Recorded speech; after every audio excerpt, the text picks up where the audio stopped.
오늘은 그 최근 이코노미스트지에 실린 미국 주식시장에 관한 흥미로운 기사를 하나 소개해 드리려고 합니다.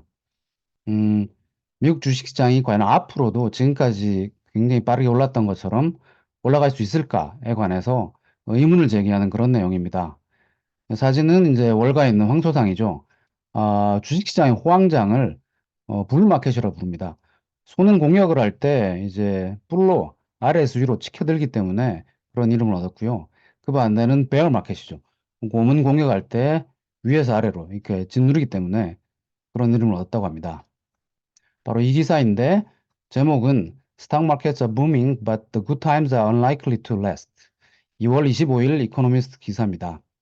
오른쪽 그림에 보시듯이 이거는 전 세계의 이제 주가 지수를 보여주는데 2010년경 즉 글로벌 금융위기가 끝나고 그 뒤로 많이 높아졌죠.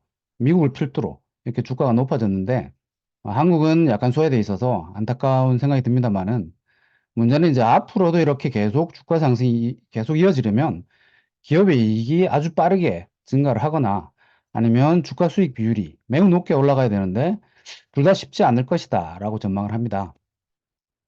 S&P 500 미국 주가 지수를 보시면 2010년경에는 1000보다도 낮아졌다가 지금은 5000을 넘어섰으니까 5배 넘게 올라왔죠.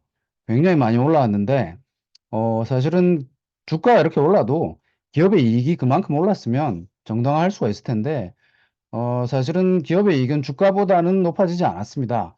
그걸 보여주는 지표가 이제 주가 수익 비율 P 레이쇼인데 그걸 보시면 이거는 이제 예일대학교에 노벨상을 받았던 그 슐러 교수가 개발한 케이프, 경기 변동을 조정한 그런 주가 수익 비율입니다.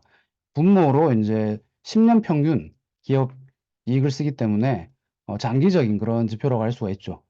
현재 케이프가 34 정도를 기록하고 있기 때문에 S&P 500에서 상당히 높은 상황입니다. 역사적으로 봤을 때도 가장 높았을 때가 1999년 닷컴 버블 때 44까지 기록했고요. 그 다음에 뚝 떨어졌고 주식시장이 거의 폭락을 했기 때문에 실제로 이제 대공황 이전에 주가 폭락 직전에도 약 30이었는데 지금은 그거보다 높으니까 이게 이제 역사적 중간값이 16, 17 정도 되는 것 같은데 굉장히 높은 상태라서 주가가 고평가 영역, 혹자는 이제 버블 상태라고 얘기를 할 수도 있겠죠. 근데 물론 이제 케이프 레이쇼만 가지고 사실 주가를 전망하기 쉽지는 않은데 왜냐하면 이제 개별 주식은 다를 수가 있는 거죠. 최근에 미국의 주가 상승은 그 매그니피스트 세븐이라고 불리는 7개 위대한 테크 기업이 이끌고 있는데 이들 각각의 주식을 보면 뭐 주가가 많이 높아지긴 했지만 P 레이쇼가 높아지지 않은 경우도 많습니다. 실제로 엔비디아를 보시면 최근 1, 2년 굉장히 주가가 뛰었죠. 근데 이제 이익이 또 그만큼 높아지니까 잘 나오니까 2023년에 높았다가 2024년으로 가면서 어, P 레이쇼는 오히려 떨어집니다. 그리고 앞으로도 이익 전망치가 굉장히 크죠.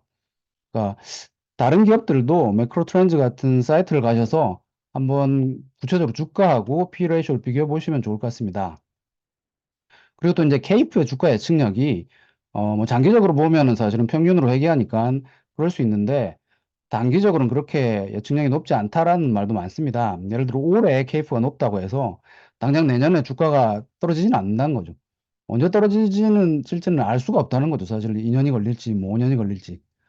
그리고 이제 실러 교수 본인도 2020년 10월 달에 사실은 팬데믹을 거치고 미국 주가가 굉장히 많이 높아져서 케이프도 굉장히 높아져서 버블이 아닌가라는 그런 논란이 있었는데 당시에는 새로운 지표를 제시합니다. 액세스 케이프 일드라는 지표를 제시하면서 이거는 이제 쉽게 말하면 주식과 미국 국채 이 두 가지 자산을 비교해서 미국 국채 수익률, 즉 장기 국채 금리 자체가 굉장히 낮아졌기 때문에 이 국채 수익률과 비교해서 보면 주가 수익률이 그렇게 그러니까 낮지 않고 따라서 당시 주가가 그렇게 높은 상태는 아니다라고 높은 주가를 정당화한 적이 있습니다. 물론 지금은 이제 금리가 많이 올라왔으니까 또 다른 이야기를 할 수 있을 것 같은데요. 아무튼 지금까지는 케이프 레이쇼가 주가를 전망하는데 한계가 있다라는 얘기를 드렸고요. 다시 이제 이코노미스트 기사로 돌아가면, 케이프가 높아지기도 했지만, 사실 그럼에도, 그나마 최근에, 한 10년, 15년 동안 주가 상승을 따바친 요인은 그래도 기업의 순이익이 이렇게 늘어났다는 것에서, 정당화를 할 수 있을 텐데, 실제로 왼쪽 그림을 보시면, OECD 국가들의 자료인데 1995년에서 2022년까지 이거는 이제 GDP에서 기업의 이익이 차지하는 비중을 보여줍니다. 위에 선이 순이익이고요. 아래가 이제 영업이익인데 영업이익에서 이자 비용이나 세금 같은 거를 빼고 나면 순이익이 되죠. 영업이익도 높아졌지만 그렇게 많이는 안 높아졌는데 특히 순이익이 굉장히 높아졌죠. 그래서 2000년대 이후로 이렇게 순이익이 굉장히 높아진 것이 그나마 이제 높은 주가 상승을 정당화할 수 있는 그런 요인인데 문제는 이렇게 순이익이 굉장히 빠르게 높아진 것이 정책적인 요인 그리고 거시경제적인 요인과 관련이 컸다는 거죠. 하나는 이제 세금이 법인세가 각국에서 굉장히 낮아졌고 그다음에 아까 보셨듯이 어, 금리가 시장에서 금리가 굉장히 낮아졌기 때문에 이 감세하고 저금리 요인과 관련이 컸다는 거죠. 근데 문제는 이 이코노미스트 기사의 주장은 앞으로는 이러한 그 우호적인 환경이 역전될 가능성이 크다는 거죠. 많은 국가들에서 기업에 대한 비판이 높아지고 법인세가 높아질 가능성이 높고요. 뭐 그리고 다국적 기업의 조세 회피를 막기 위해서 글로벌 최저한도 세율 뭐 15% 이런 게 도입되면 더 그럴 것 같고 그다음에 이제 거시경제적으로 봤을 때도 금리도 인플레이션 그리고 어, 중앙은행들의 금리 인상을 배경으로 많이 높아졌죠. 그래서 금리도 높아지고 이렇게 세금도 높아지면 이전과 같은 이런 시대는 사실은 다시 오지 않을 것이고 앞으로는 역전될 가능성이 크다는 거죠. 그러면 기업의 순이익이 사실은 이렇게 빨리 높아지기 어렵겠죠. 그러면 주가 상승을 더욱더 정당하기 어렵기 때문에 주가가 쉽게 높아지기 어려울 것이다라고 전망을 하고 있습니다.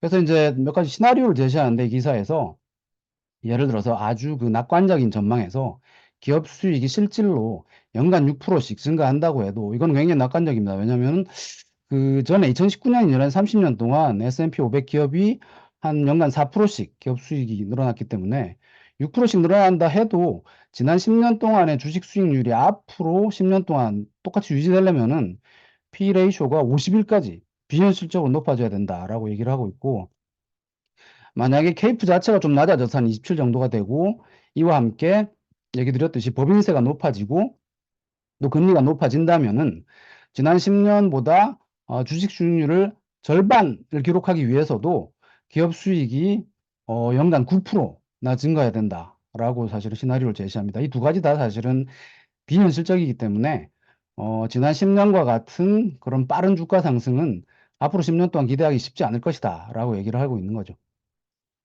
자, 이 기사가 사실은 근거하고 있는 논문이 있는데 그 논문이 연준의 스몰리안스키 박사가 썼던 End of an Era라는 논문입니다. 작년에 발표됐던 논문인데 이 논문의 분석에 따르면 1989년에서 2019년 약 30년 동안 최근 30년 동안 S&P 500 기업의 순이익이 아까 보셨듯이 굉장히 빠르게 늘었는데 문제는 그 순이익 증가의 40% 이상을 금리 하락 그리고 법인세 하락 이 설명을 한다는 거죠. 그래서 사실은 이런 금리 요인 그리고 세금 요인을 빼고 생각해 보면 에비트 이건 earning before interest and tax죠. 이 에비트 영업이익 상승률만 비교해 보면 사실은 89년 이후에 30년 최근 30년이 그 이전 30년보다 별로 높지도 않았다는 것이죠. 근데 문제는 이제 아까 얘기 드렸듯이 금리가 굉장히 낮고 그리고 세금이 낮아진 그런 시대가 끝이 났고 앞으로는 사실은 상황이 역전될 것이다. 라고 얘기를 하고 있는 거죠. 그렇게 된다면은 최근과 같은 그런 빠른 주가 상승은 기대하기 어렵다라는 그런 함의를 가지고 있는 논문입니다. 그 논문에 나왔던 이 그림을 보시면 왼쪽 위가 에비트에서 기업의 이자 비용하고 그 다음에 세금이 차지하는 비중인데 80년대 초반에 비해서 2022년이 되면 굉장히 낮아졌죠. 그 이유는 역시 왼쪽 아래 그림 금리가 이렇게 뚝 떨어졌고 그 다음에 오른쪽 아래 그림 기업이 직면하는 실효법인세율 세율 자체도 이렇게 뚝 떨어졌기 때문입니다. 그래서 이러한 변화가 사실은 최근 30년 동안 기업의 순이익 증가에 중요한 요인이었는데 앞으로는 쉽지 않을 것이다 라는 얘기를 하고 있는 거죠. 자, 오늘은 미국 주식시장에 관해서 분석을 한 그런 이코노미스트 기사하고 논문을 살펴봤습니다. 사실 주식시장이 어디로 갈지는 아무도 모르죠. 어, 뭐 사람들은 굉장히 그 비이성적 과열에 빠져서 버블이 생기기도 하고 그리고 그 버블이 급작스럽게 조정되기도 합니다만은 아무튼 오늘 이 봤던 기사는 냉정하게 현재 미국의 주식시장을 돌아볼 수 있는 그런 인사이트를 주는 것 같습니다.